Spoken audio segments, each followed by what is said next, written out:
en carré avec la table du carré qu'on utilise pour ainsi dire jamais au quotidien pour manger. On est toujours dehors. En revanche, on utilise beaucoup cette table pour dessiner, jouer, travailler, faire plein de choses comme ça. Elle est quasiment aussi grande que celle de dehors. Et donc on rentre à 6 facile et on rentrerait probablement à 8 s'il fallait se serrer pour manger à l'intérieur tous ensemble. Ce qui fait qu'on mange largement sur ce bateau à 12 personnes, ce qui nous est arrivé plusieurs fois, 6 adultes et au moins 6 enfants. On va à présent vous présenter la table à cartes. Alors c'est un endroit évidemment important sur le bateau, qui pour certains a été oublié dans le sens où il n'y a pas une table à cartes à proprement dite avec un siège et un bureau. Néanmoins, cette table à cartes elle est vraiment pratique parce que tout est minimaliste à l'image du bateau, tout est condensé dans un seul endroit qui est donc la petite partie qui nous sépare, on va dire, de la cuisine à la petite cabine du carré. Elle est très pratique parce qu'il y a une banquette qui est juste à côté qui permet de faire sa veille à l'intérieur, allongé sur la banquette, tout en ayant un œil sur l'écran. On vous montre ça. Donc là, les filles sont sur la banquette qui est face à la table à cartes. Donc cette banquette, ça paraît rien, donc c'est pas une table à cartes conventionnelle comme je le disais, mais clairement ça permet de s'allonger et de faire sa veille de nuit, voire de jour, quand on est en longue traversée, d'avoir les écrans à côté, de pouvoir répondre aux pilotes, à la VHF, hyper rapidement et au sec. Donc c'est vraiment important. Ok Liv, on va faire un petit quiz, on va voir si tu es calé en table à cartes. Est-ce que tu peux nous montrer ce qu'il y a sur la table à cartes, donc en commençant par les batteries de service. Par où on y accède? Voilà, là ça c'est le panneau pour les batteries de service et pour les pompes de cale. Juste dessous, qu'est-ce qu'il y a? C'est le chauffage, donc le chauffage Webasto, un petit chauffage qui marche au gasoil, qui est super pratique, qui nous a bien été utile finalement le long de la côte de Galice, du Portugal, et à présent sur cette fin d'été à New York et sur la côte est américaine. Ensuite, on a toute la partie du panneau 12 volts, dans lequel on peut actionner les éclairages, les feux, le réfrigérateur, tout le 12 volts du bateau, qui est réuni à un seul endroit. Et dessous, c'est la partie électronique qui gère les batteries, le plein de gasoil, le plein d'eau et le convertisseur. À côté, on a le traceur, et c'est exactement le même modèle que celui de la barre à roues, la VHF, et enfin l'AIS avec le désalinisateur, les commandes ramenées au poste, au carré, je veux dire, bien pratique pour éviter d'aller dans la cale et les actionner au quotidien. Et ici, il y a des branchements USB. Et là, il y a des branchements USB pour charger des portables, des tablettes et des choses comme ça. Liv, tu veux rajouter quelque chose? Il y a peut-être une petite lampe au-dessus avec. Ici, il y a une petite lampe avec deux lumières, une rouge. On le verra pas parce que c'est pas actionné. L'éclairage est pas allumé. Il y a un éclairage rouge pour la nuit, un éclairage blanc pour la journée et une boussole. Ce que je voulais vous montrer, c'est les fargues qu'on a fait rajouter ici et ici. Et en fait, ces fargues, elles nous permettent clairement de dérouler nos cartes, de mettre plein de choses en navigation, le journal de bord, des choses utiles dont on a besoin au quotidien. Et toute l'électronique se situe ici. Okay. Donc là, je vais vous montrer la partie cuisine et l'intérêt, pour nous en tout cas, d'avoir mis plutôt un textile sur la séparation avec la petite cabine avant, plutôt que la porte coulissante qui est également proposée. Donc je roule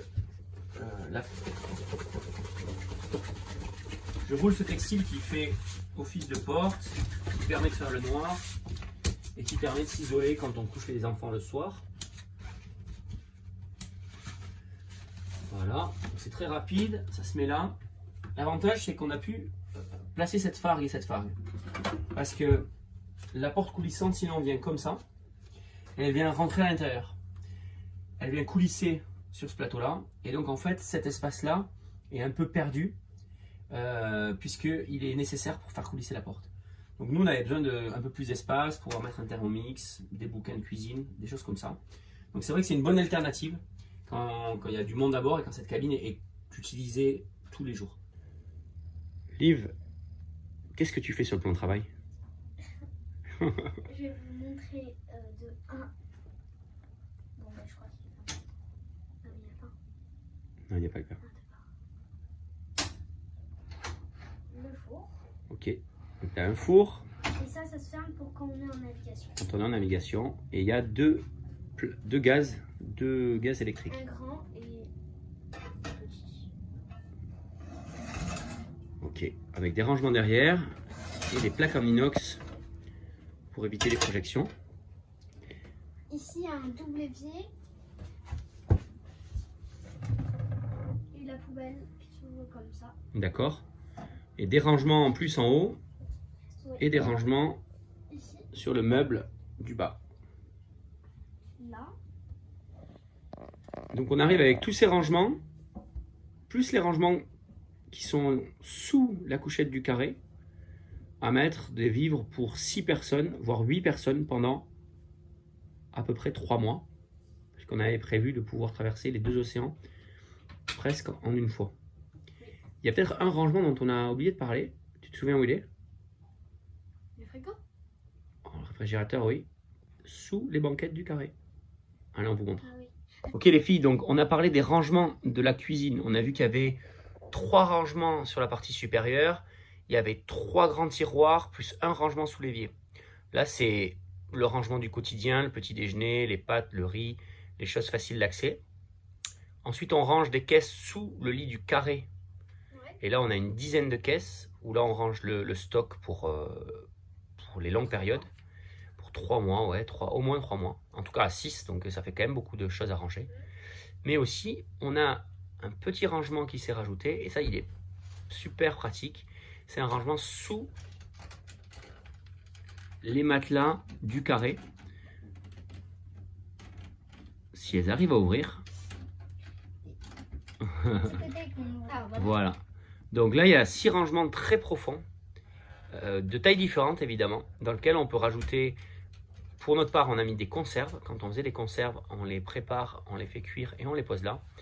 Et après, on peut aussi mettre des choses du quotidien, puisque c'est très facile d'accès. Bon les filles, je vais finir avec les rangements liés à la cuisine ou liés au bateau. Je me rends compte que dans tous les rangements, de toutes les pièces, on n'a jamais dit qu'il y avait un rangement dans le plancher. Vous savez, dans les bateaux, dans les monocoques, dans les catamarans, souvent, il y a des rangements sous le plancher. On soulève des petites trappes. Mais nous, en fait, on n'a pas ça.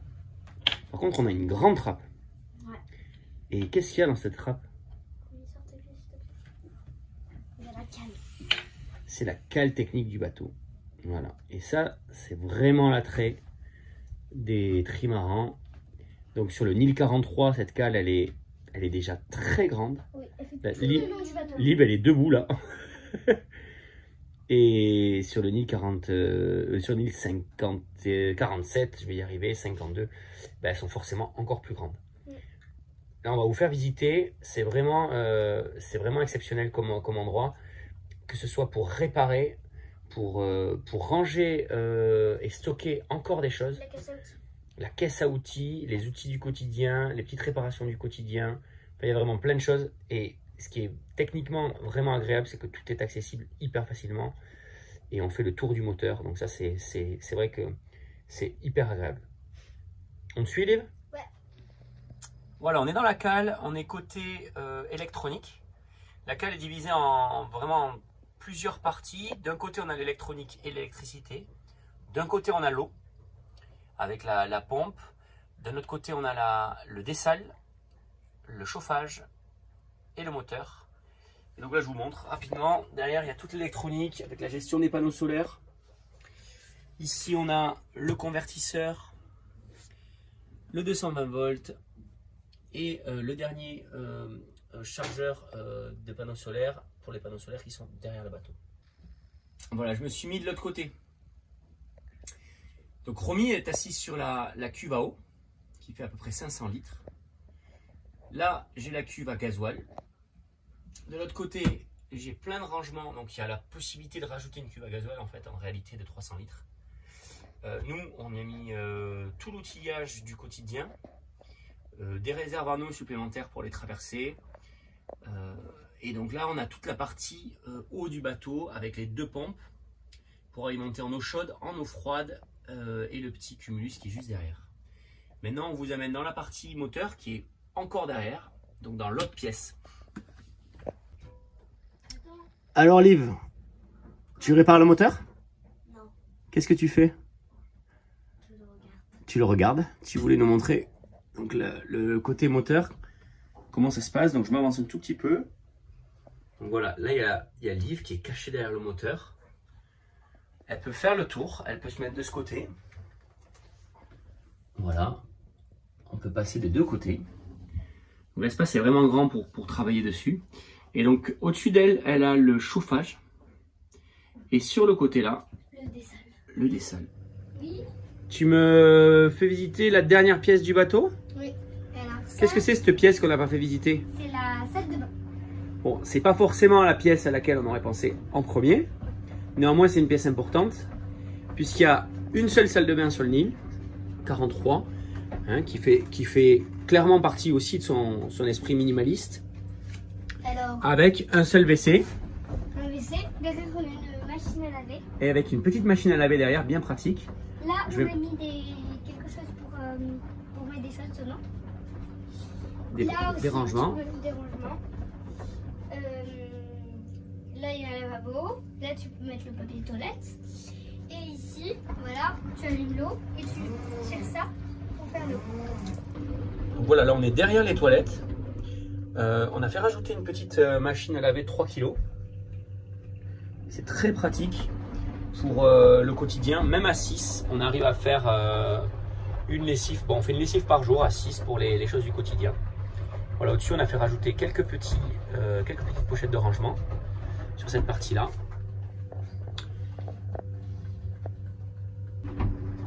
Donc finalement, ce que je voulais vous montrer pour terminer, c'est cette petite phare qu'on a fait rajouter le long du lavabo, de la salle de bain. Il n'y a rien qui tombe en navigation, on laisse tout comme ça. Il n'y a rien qui tombe dans les pochettes non plus, c'est super pratique. Et donc voilà, le côté très minimaliste de ce Nil 43, c'est évidemment et aussi sa salle de bain, et ça fait partie de son esprit, c'est ce qui nous a plu. Donc une salle de bain toute petite, mais très fonctionnelle, avec une douchette plus la douchette extérieure. Nous, ce qu'on voulait, ce qui nous a plu sur le Nil 43, c'est le côté minimaliste du bateau, dès le début. Et on s'y retrouve, hein. On a parlé de la table à cartes, on a parlé de la fonctionnalité, il y a quand même 10 couchages en tout sur cet espace-là, la cale technique qui est incroyable, dans laquelle on peut mettre de l'outillage. Et donc c'est vrai que pour certains, un toilette, ça pourrait ne pas être suffisant. On est quand même 6 à bord, tous les jours, 8 parfois, en navigation, quand on a de la famille qui vient nous visiter. Et globalement, on n'a jamais eu de problème avec une seule toilette. Et il y a une douche dehors. Il y a une douche dehors, donc ça c'est vraiment important parce que la plupart du temps, on divise la famille en 2 et il y en a 2 qui se douchent à l'intérieur, 2 qui se douchent à l'extérieur, puis le temps de douche il est fait quasiment en même temps et donc c'est super rapide. La douche extérieure, clairement, dans les pays où il fait chaud, qu'on a traversé, c'est hyper agréable. Et le fait d'avoir une toilette, ça ne nous a jamais bloqué. Franchement, on arrive toujours à avoir le toilette libre au moment où on en a besoin, on va dire. Ce qui est vrai, c'est que je conseille de racheter en plus, ça ne nous est pas arrivé, mais un petit un moteur de WC en backup. Parce que si le moteur du WC tombe en panne, vous n'avez pas un deuxième WC pour y aller. Voilà, c'est la seule chose que je pourrais recommander pour cette partie-là. Mais clairement, pour 2, 4, et nous on est un peu spécial, on est 6, ça passe large.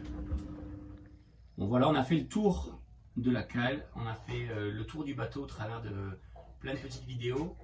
On espère que ça vous a plu. Le but c'était de faire des vidéos très simples, un peu informelles, et vous faire visiter le bateau, vous donner nos sentiments sur ce qu'on avait rajouté, sur l'espace, sur l'habitabilité, sur voilà, la manière dont on fonctionnait au quotidien. On est quand même 6 sur le bateau tous les jours et 8 quelques fois dans l'année. Pour nous, ce bateau est super agréable. On a navigué depuis La Rochelle jusqu'à Espagne, Portugal, Madère, Canaries, Cap-Vert, Barbade, Caraïbes. les grandes Antilles, Bahamas, Beaufort, New York. Et donc là, on est en train de redescendre sur la Floride. Donc c'est vrai que ça fait une belle étape en 1 an et demi avec ce bateau.